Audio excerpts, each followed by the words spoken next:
എല്ലാവർക്കും എൻ്റെ YouTube channel Sheeba's രുചിയിടത്തിലേക്ക് സ്വാഗതം. ഇന്ന് നമുക്ക് ടേസ്റ്റി ആയിട്ടുള്ള ഒരു കുക്കി തയ്യാറാക്കി നോക്കാം. ഇതിൽ ഞാൻ പഞ്ചസാരയോ മൈദയോ ഒന്നും ചേർക്കാതെ നല്ല ഹെൽത്തി ആയിട്ടാണ് തയ്യാറാക്കിയിരിക്കുന്നത്. ഇത് ഞാൻ ഗ്യാസ് സ്റ്റോപ്പിൽ പാനിലും അതുപോലെ തന്നെ മൈക്രോവേവ് ഓവനിലും വെച്ച് ബേക്ക് ചെയ്തിട്ടുണ്ട്. രണ്ട് രീതിയിലും നിങ്ങൾക്ക് ഇഷ്ടമുള്ളത് ഏതാണെന്ന് വെച്ചാൽ അതുപോലെയൊക്കെ ഒന്ന് തയ്യാറാക്കി നോക്കുക.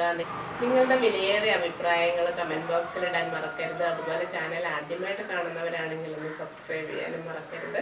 അപ്പോൾ നമുക്ക് എങ്ങനെയാണ് ഈ കുക്കി തയ്യാറാക്കുന്നതെന്നൊന്ന് കണ്ടു നോക്കാം. നമ്മുടെ കുക്കി തയ്യാറാക്കാനായിട്ട് നമുക്ക് എന്തൊക്കെ വേണം, എങ്ങനെയൊക്കെയാണ് എന്നൊക്കെ ഒന്ന് കാണാം. അപ്പോൾ ഞാൻ അതിനായിട്ട് കുറച്ച് നെയ്യ് എടുത്തിട്ടുണ്ട്. നെയ്യോ ബട്ടറോ നിങ്ങൾക്ക് എടുക്കാം. 7 ടേബിൾ സ്പൂണാണ് എടുത്തിരിക്കുന്നത്. ഇതൊന്ന് കട്ട പിടിച്ചിരിക്കുകയായിരുന്നു, അപ്പോൾ അതൊന്ന് ചെറുതായിട്ട് ചൂടാക്കി ലൂസാക്കി വെച്ചിട്ടുണ്ട്. അതുപോലെ തന്നെ ശർക്കര ഞാൻ ഒന്ന് ചീകി എടുത്തിട്ടുണ്ട്. 250 ഗ്രാം ശർക്കരയാണ് എടുത്തിരിക്കുന്നത്. പിന്നെ നമുക്ക് ആ ഉരുക്കി വെച്ചിരിക്കുന്ന നെയ്യ് ഇതിലോട്ട് ഒഴിച്ചു കൊടുക്കാം. അതുപോലെ തന്നെ ഞാനൊരു 6 ടേബിൾ സ്പൂൺ പാലെടുത്തിട്ടുണ്ട്. പച്ചപ്പാലോ കാച്ചിയ പാലോ ഏതാണെങ്കിലും കുഴപ്പമില്ല, അതും കൂടി ഒഴിച്ചു കൊടുക്കാം. എന്നിട്ട് ഇതിൽ രണ്ടിലും കൂടി കിടന്ന് ഈ ശർക്കരയൊന്ന് അലിയിച്ചെടുക്കണം. അപ്പോൾ നമ്മളൊന്ന് ഗ്യാസ് സ്റ്റോപ്പിൽ വെച്ചിട്ട് ഇതൊന്ന് ചൂടാക്കാം. അപ്പോൾ ഇത് നല്ലവണ്ണം അലിഞ്ഞ് കിട്ടും. ഇതാണ് ഇതിൻ്റെ ഒരു വെറ്റ് ഇൻഗ്രീഡിയൻ്റ് എന്ന് പറയുന്നത്. അപ്പോൾ ഇതുപോലെ ഗ്യാസ് സ്റ്റോപ്പിൽ വെച്ച് ഞാനത് അലിയിച്ചെടുത്തിട്ടുണ്ട്. 250 ഗ്രാം ആട്ട എടുത്തിട്ടുണ്ട്. പിന്നെ ഇതിനൊരു ക്രിസ്പിനെസ് കിട്ടാൻ വേണ്ടിയിട്ട് 50 ഗ്രാം റവയും കൂടി ഇടുന്നുണ്ട്. പിന്നെ കാഷ്യൂ നട്ട് പൊടിച്ചത്. പിന്നെ ഇതിലേക്ക് നമുക്ക് വേണ്ടത് ഡെസിക്കേറ്റഡ് കോക്കനട്ട് ആണ്. അതൊരു 3 ടേബിൾ സ്പൂണാണ് എടുത്തിരിക്കുന്നത്. ഡെസിക്കേറ്റഡ് കോക്കനട്ട് എനിക്ക് കിട്ടാത്തത് കൊണ്ട് ഞാൻ കൊപ്ര ഗ്രേറ്റ് ചെയ്തിടുകയാണ് ചെയ്തിരിക്കുന്നത്. പച്ച തേങ്ങ ഇടുവാണെങ്കിൽ പെട്ടെന്ന് ചീത്തയായിപ്പോൾ, അതുകൊണ്ടാണ് നമ്മൾ ഇതുപോലത്തെ തേങ്ങ ഉപയോഗിക്കുന്നത്. പിന്നെ ഇതിലേക്ക് വേണ്ടത് 1 ടേബിൾ സ്പൂൺ ചുക്കുപൊടിയും 6 ഏലക്കയും കൂടി പൊടിച്ചെടുത്തതാണ്. പിന്നെ നമുക്ക് ഒരു ചെറിയ കഷ്ണം ജാതിക്ക ഒന്ന് ഗ്രേറ്റ് ചെയ്തിടണം, ഒരു പിഞ്ച് മതി. പിന്നെ ഒരു 1/4 ടീസ്പൂൺ ഉപ്പ് വേണം. 1 ടീസ്പൂൺ ബേക്കിംഗ് പൗഡറും വേണം. എല്ലാം കൂടി നല്ലവണ്ണം നമുക്കൊന്ന് മിക്സ് ചെയ്യാം. ഇനി ഇതിനകത്തേക്ക് നമുക്ക് വെറ്റ് ഇൻഗ്രീഡിയൻ്റ് ഒഴിച്ചു കൊടുക്കാം. നമ്മൾ ചൂടാക്കി വെച്ചത് ഇപ്പോൾ തണുത്തിട്ടുണ്ട്, അത് ഇതിലേക്ക് ഒഴിക്കുവാണ്. പൊടിയോ കരടോ ഒക്കെ ഉണ്ടെങ്കിൽ അതൊന്ന് നീക്കം ചെയ്യാനാണ് ഇതുപോലെ അരിച്ചൊഴിക്കുന്നത്.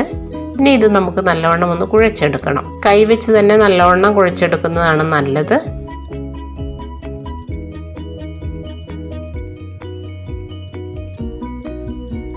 ഇനി നമുക്കിത് ചെറിയ ചെറിയ ഉരുളകളാക്കിയിട്ട് ബിസ്ക്കറ്റിൻ്റെ ഷേപ്പിൽ പരത്തിയെടുക്കണം. നിങ്ങൾക്ക് ഇഷ്ടമുള്ള ഷേപ്പിൽ പരത്തിയെടുക്കാം. ഒരുപാട് തിന്നാവണ്ട, എന്നാൽ ഒത്തിരി കട്ടിയും വേണ്ട. അതിനൊരു ചെറിയൊരു ഡിസൈൻ വരാൻ വേണ്ടി ഒരു കത്തി വെച്ചിട്ട് ഇത് വരഞ്ഞു കൊടുക്കാം. ഒരു ഫോർക്ക് വെച്ച് പ്രസ് ചെയ്യുവോ, അങ്ങനെ എന്ത് ഡിസൈൻ വേണമെങ്കിലും നിങ്ങൾക്ക് കൊടുക്കാം.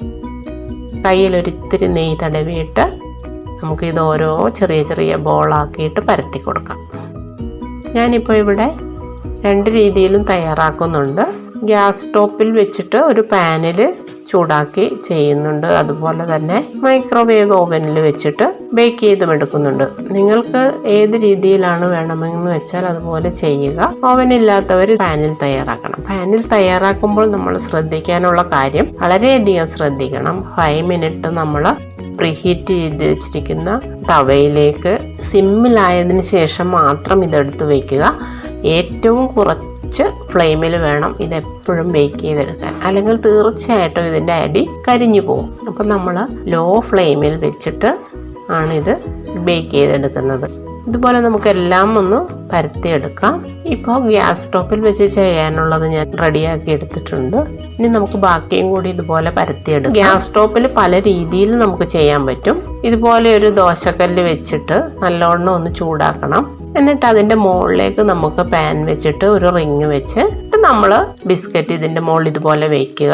എന്നിട്ട് മൂടി കൊടുക്കുക. ഇങ്ങനെ നമുക്ക് ചെയ്യാം.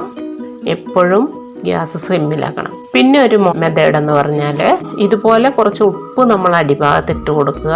എന്നിട്ട് അതൊന്ന് ചൂടാക്കുക. ഒരു 10 മിനിറ്റ് ഒന്ന് ചൂടാക്കുക. എന്നിട്ട് അതിൻ്റെ മുകളിലോട്ട് ഒരു റിങ് വെച്ച് കൊടുത്തിട്ട് അതിന് ശേഷം നമ്മൾ ആ ബിസ്ക്കറ്റ് ട്രേ എടുത്ത് വയ്ക്കുക. ഇങ്ങനെ ചെയ്യുകയാണെങ്കിൽ നമുക്ക് അടിയൊന്നും കരിയൊന്നും പേടിക്കണ്ട. ഞാനിപ്പോൾ ചെയ്യുന്നത് ദോശക്കല്ല് ഒരു 5 മിനിറ്റ് ചൂടാക്കിയിട്ടിട്ടുണ്ട്. അതിൻ്റെ മുകളിലേക്ക് ഡയറക്റ്റ് ഞാൻ പാനിൽ വെച്ചത് വെക്കുവാണ്. ഇങ്ങനെ വെക്കുമ്പോൾ നമ്മൾ വളരെയധികം ശ്രദ്ധിക്കണം. എപ്പോഴും വളരെ സിമ്മിൽ തന്നെ വെക്കണം. 5 മിനിറ്റോളം ദോശക്കല്ല് ചൂടാക്കിയാൽ മതി. ഈ തവയിൽ ഇങ്ങനെ ചെയ്യുമ്പോൾ വേണമെങ്കിൽ ഒരു ഓയിൽ പേപ്പർ ഇട്ടിട്ട് അതിൻ്റെ മുകളിൽ ഇത് വെച്ചാലും മതി. അപ്പോൾ നമുക്ക് ഒട്ടും കരിയൊന്നും പേടിക്കണ്ട. ഓരോരുത്തരുടെയൊക്കെ സ്റ്റൗവിൻ്റെയൊക്കെ അനുസരിച്ചിരിക്കും. പിന്നെ നമ്മൾ ഇടയ്ക്കൊരു 10 മിനിറ്റ് കഴിയാതെ തുറക്കരുത്. 10 മിനിറ്റ് കഴിഞ്ഞതിന് ശേഷം ഒന്ന് തുറന്ന് നോക്കുക. അപ്പോൾ ടോപ്പ് ചിലപ്പോൾ നല്ല സോഫ്റ്റ് ആയിരിക്കും. അങ്ങനെയാണെങ്കിൽ വീണ്ടും അത് വെക്കുക. ഇത് മറിച്ചൊന്നും ഇട്ട് കൊടുക്കേണ്ട കാര്യമില്ല. നമ്മൾ ഇതുപോലെ തന്നെ വെച്ചാണ് ഇത് കുക്ക് ചെയ്യുന്നത്. 25 മിനിറ്റ് കഴിഞ്ഞപ്പോൾ എനിക്കിപ്പോൾ ഇതുപോലെ നല്ല ക്രിസ്പി ആയിട്ട് കിട്ടിയിട്ടുണ്ട്. ഇപ്പോൾ ഇതിൻ്റെ ടോപ്പൊക്കെ നല്ല ക്രിസ്പിയാണ്, അടിഭാഗവും ക്രിസ്പിയാണ്.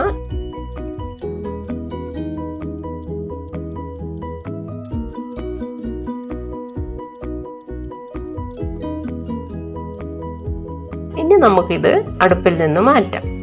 ഇനി അത് നല്ലോണം തണുക്കാൻ വേണ്ടി വെക്കണം. ക്രിസ്പി ആയിട്ട് കിട്ടിയിട്ടുണ്ട് എൻ്റെ കുക്കി.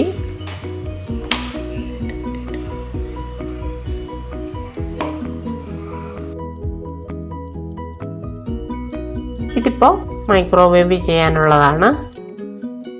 കൺവെൻഷൻ മോഡിലിട്ടിട്ട് ഒരു 170 ഡിഗ്രിയിൽ നമുക്ക് ബേക്ക് ചെയ്യാം.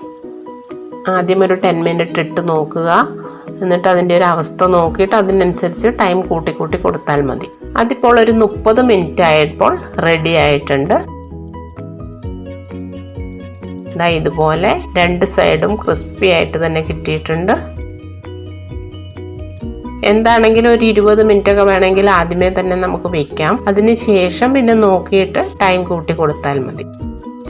ക്രിസ്പി ആകുന്നത് വരെ ഒന്ന് വെക്കുക. ആദ്യം ചിലപ്പോൾ കുറച്ച് സോഫ്റ്റ് ആയിരിക്കും, പക്ഷെ തണുത്ത് കഴിയുമ്പോഴേക്കും അത് നല്ല ക്രിസ്പി ആയിട്ട് തന്നെ കിട്ടും. കുക്കി വേവാനായിട്ടൊരു 5 മിനിറ്റ്സോ 10 മിനിറ്റ്സോ ഉള്ള സമയത്ത് നമ്മൾ അതിൻ്റെ മുകളിലേക്ക് ഒരു എഗ്ഗ് പൊട്ടിച്ചിട്ട് ഒന്ന് ബ്രഷ് ചെയ്ത് കൊടുക്കുകയാണെങ്കിൽ നല്ലൊരു ഗ്ലേസിങ് കിട്ടും. അങ്ങനെ ഞാൻ ചെയ്തതാണ്.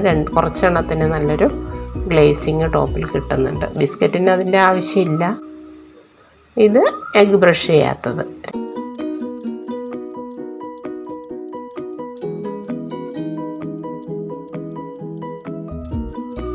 ഇതുപോലെ എല്ലാ കുക്കിയും റെഡി ആയിട്ടുണ്ട്. അപ്പോൾ 2 രീതിയിലുമൊക്കെ നിങ്ങളൊന്ന് ചെയ്ത് നോക്കുക. നിങ്ങളുടെ വിലയേറിയ അഭിപ്രായങ്ങൾ കമൻറ്റ് ബോക്സിലിടണം. അപ്പോൾ നമുക്ക് പുതിയ വീഡിയോസുമായിട്ട് വീണ്ടും കാണാം. താങ്ക്